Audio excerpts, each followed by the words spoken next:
জাতীয় ফল কাঁঠাল, তবে কাঁঠাল ছোট থাকতে এটাকে বলা হয় এঁচড়।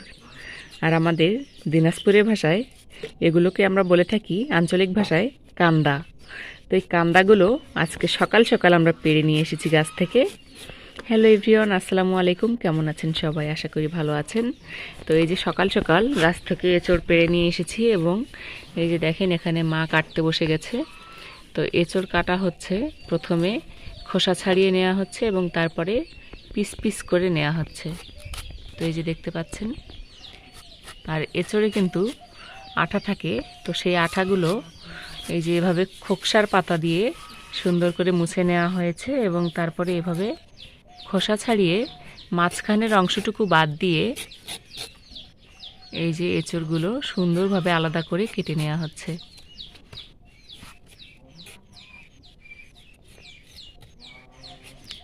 তো এগুলো কিন্তু পরিষ্কার করতে অনেক বেশি কষ্ট হয় এবং রান্না করতে এতটা কষ্ট হয় না। তো এই যে দেখতে পাচ্ছেন এখানে পানিতে চুবিয়ে রাখা হয়েছে। এগুলো সবগুলো কেটে নেওয়ার পর এভাবে চুবিয়ে রাখা হবে এবং তারপরে রান্নার সময় এখান থেকে সবগুলো উঠিয়ে নিয়ে রান্না করতে হবে, তাহলে এঁচড়গুলো কালো হয়ে যাবে না। তো এইভাবে আমরা সবগুলো এঁচড় কেটে নেব। এঁচড় খেতে কে কে পছন্দ করেন অবশ্যই কমেন্টে জানাবেন। আর এঁচড়গুলো কিন্তু দেখেন, কাঁঠালগুলো মোটামুটি অনেকটাই বড় হয়ে গেছে। আর এখানে রাফা কিন্তু এঁচড়গুলো নাড়ছিল আর এঁচড়গুলো ধরে ধরে আমাকে দেখাচ্ছিল।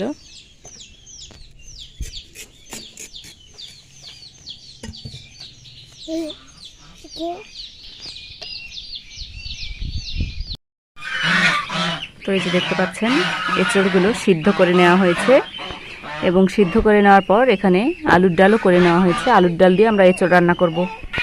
তো এখন চুলার উপরে পেঁয়াজ কুচি, কাঁচামরিচ এবং এখানে তেজপাতা দেওয়া হয়েছে। এখন তেল দিয়ে আমরা এগুলো ভেজে নিব।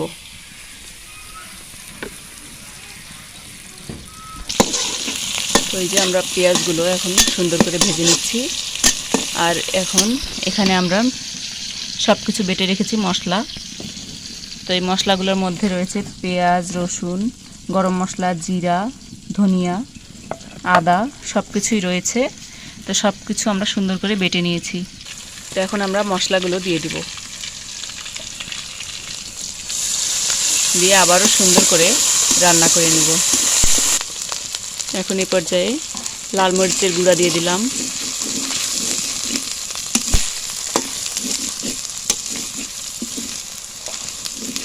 এরপর দিব হলুদের গুঁড়া,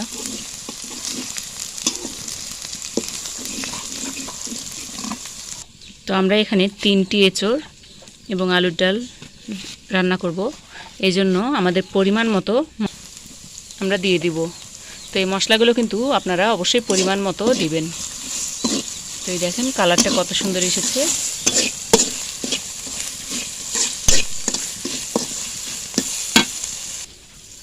তো এখন আমরা সবগুলো দিয়ে দিলাম, এঁচড় এবং আলুর ডাল সবগুলোই দিয়ে দিলাম, দিয়ে এখন সুন্দর করে কষিয়ে নিব।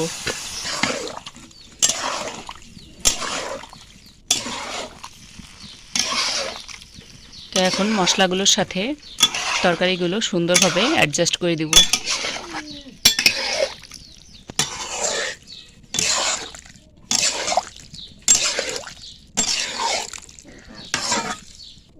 এখন আমরা এখানে একটু পানি দিয়ে এখন সিদ্ধ করার জন্য আর একটু বসিয়ে দেব। যদিও বা আগে আমরা এগুলো ভেপে নিয়েছি পানি দিয়ে, মানে সিদ্ধ করে নিয়েছি, তারপরেও এখন একটু আলুর ডালটা সহ মানে সব কিছু যেন সুন্দরভাবে তরকারিটা রান্না হয়, সেই জন্য এখন আমরা পানি দিয়ে একটু ঢেকে দেব।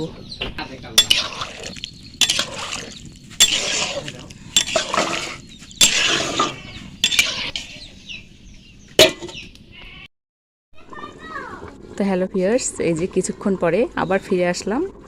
তো এই যে দেখতে পাচ্ছেন আমাদের রান্না একদম কমপ্লিট। আর আজকে যেহেতু বছরের প্রথম এঁচড় খাচ্ছি আমরা, এজন্য আজকে কিন্তু একটু নর্মালি রান্না করার চেষ্টা করেছি, যাতে এঁচড়ের অরিজিনাল যে স্বাদটা আছে সেটা যেন পেতে পারি। তো এই দেখেন কত সুন্দর হয়েছে এবং অনেক সুন্দর করে সেদ্ধ হয়ে গেছে। তো এই যে দেখেন কতটা লোভনীয় হয়েছে এবং এঁচড় কিন্তু ভাতের সাথে খেতেও অনেক ভালো লাগে, আবার এমনিতেও কিন্তু খেতে অনেক বেশি মজা। তো আপনারা এঁচড় কিভাবে খেতে পছন্দ করেন অবশ্যই কমেন্টে জানাবেন। আর আমরা কিন্তু একটু কালারটা কম দিয়েছি, কারণ হলুদটা একটু কম দিলে হয় কি এঁচড়টা খেতে বেশি মজা লাগে, আর বেশি যদি কালারফুল হয় তাহলে কিন্তু এঁচড়টা খেতে অতটা মজা লাগে না। তো আজকের এই এঁচড় রান্নার ভিডিওটা কেমন লেগেছে অবশ্যই কমেন্ট করে জানাবেন। পাশাপাশি এঁচড়ে কিন্তু অনেক পুষ্টি এবং ভিটামিন রয়েছে। এঁচড় কিন্তু আয়রন জাতীয় খাবার, যা শরীরের জন্য অনেক বেশি ভালো। তো আমরা যারা শহরে থাকি তারা কিন্তু এঁচড় কিনে খাই, আর গ্রামের মানুষেরা তো মানে অনেক গাছপালা তো গ্রামে থাকেই, তো সেখান থেকে কিনতেও লাগে না, শুধু পেড়ে খাওয়ার অপেক্ষা। তো দেখা যায় যে অনেকেই কিন্তু খায় না, অনেক মিস করে তারা। এটাতে যে পুষ্টিগুণ আছে এটা কিন্তু শরীরের জন্য অনেক বেশি ভালো এবং হেলদি একটা খাবার। তো চেষ্টা করবেন এঁচড় খাওয়ার জন্য, অন্তত যে সময়টাতে এঁচড় পাওয়া যায় এই সময়টাতে খাবেন বেশি বেশি করে, তাহলে শরীরের যে ঘাটতিগুলো রয়েছে সেগুলো পূরণ হয়ে যাবে। তো ভিডিওটি ভালো লাগলে অবশ্যই লাইক কমেন্ট শেয়ার করে দেবেন এবং আমার পেজে নতুন হয়ে থাকলে অবশ্যই ফলো দিয়ে পাশে থাকবেন। সবাইকে সাপোর্ট করার জন্য এবং ভিডিওটি শেষ পর্যন্ত দেখার জন্য অনেক অনেক ধন্যবাদ। আল্লাহ হাফেজ।